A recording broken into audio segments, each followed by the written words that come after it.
السلام عليكم ورحمة الله وبركاته. أهلا بيكم وفيديو جديد وسلسلة جديدة إن شاء الله.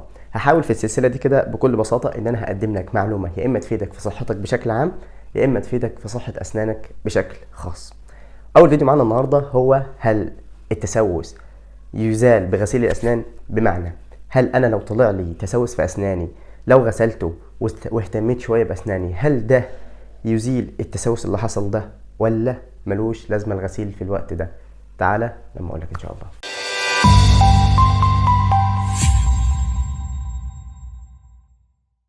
اهلا بيك مره ثانيه يا صديقي.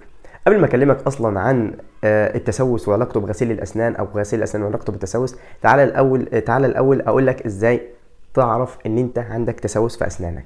عندنا 3 علامات نقدر نعرف بيهم اذا كان عندنا تسوس او لا. هناخدهم كده من الاقل حده للاكثر حده او من الاقل خطوره للاكثر خطوره. اول علامه ان انت تحس بوجود الم، وكونك تحس بوجود الم ده في ممكن تحس بيه في 3 اوقات معينين كده. اول حاجه انت ممكن تحس كده اللي هو بشكل تلقائي بدون ما يكون في اي مسبب للالم اصلا. جميل. النقطه الثانيه ان انت تحس بوجود الم في اسنانك اثناء بقى وانت بتاكل مثلا سكريات او انت بتاكل او تشرب مثلا حاجه سخنه او حاجه بارده. ممكن في الحالات دي تحس بوجود الم، وشعورك بالالم هنا ممكن يكون دليل على ان فيه تسوس. تمام. النقطه الثالثه ان انت تحس بوجود الم اثناء مضغ الطعام، وانت بتمضغ الطعام كده او بتقطم الاكل مثلا تحس بوجود الم، برضو ده مؤشر ان فيه تسوس في اسنانك. جميل.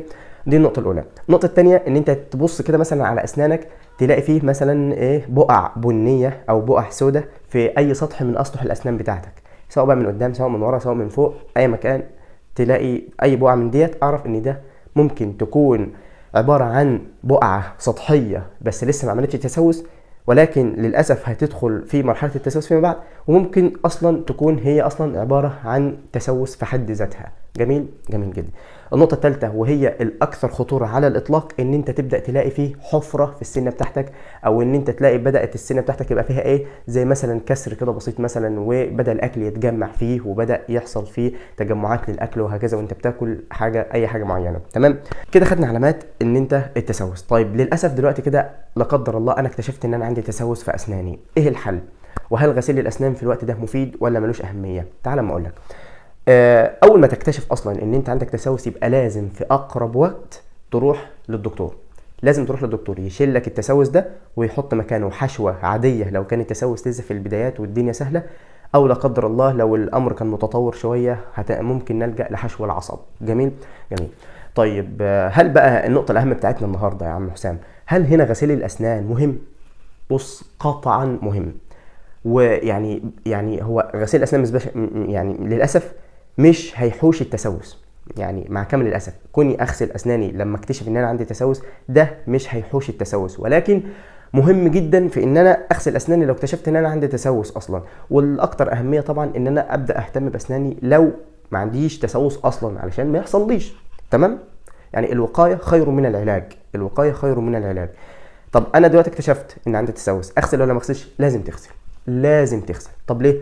لان هنا زي ما قلنا للاسف ان غسيل الاسنان مش هيحوش التسوس اللي حصل، ولكن هيمنع ان التسوس ده ينتقل لاي سنه تانية او ان هو يزداد في العمق بتاعه في نفس السنه اللي حصل فيها تسوس. جميل. فدي كده نقطه مهمه جدا. فانا لو حصل لي تسوس جري على دكتور، بس يعني مثلا الظروف تمام مش تمام دلوقتي ولسه هاخد لي مثلا اسبوع 2 على ما مثلا اظبط فلوس الدكتور واروح اعمل الحشوه مثلا. طيب في الاسبوع ال2 دول انت لازم كل يوم على الاقل تغسل سنانك من مره لمرتين في اليوم. طب ليه؟ علشان هنا التسوس هيمنع ان غسيل الاسنان هيمنع ان التسوس ينتشر من سنه لسنه ثانيه، او ان هو يزداد في العمق بتاعه في نفس السنه اللي طلع فيها. هذا ما اعلم والله اعلى واعلم. بس يا سيدي ده كان الفيديو بتاعنا النهارده. فلو استفدت اي حاجه او لو عجبك الفيديو، لو انت على الفيسبوك ما تنساش تعمل متابعه للصفحه وشير ولايك والحاجات الجميله بتاعتك دي، ولو انت على اليوتيوب برضو نفس الموضوع، ما تنساش تعمل سبسكرايب في القناه وتعمل لايك للفيديو علشان يوصلك كل جديد ان شاء الله.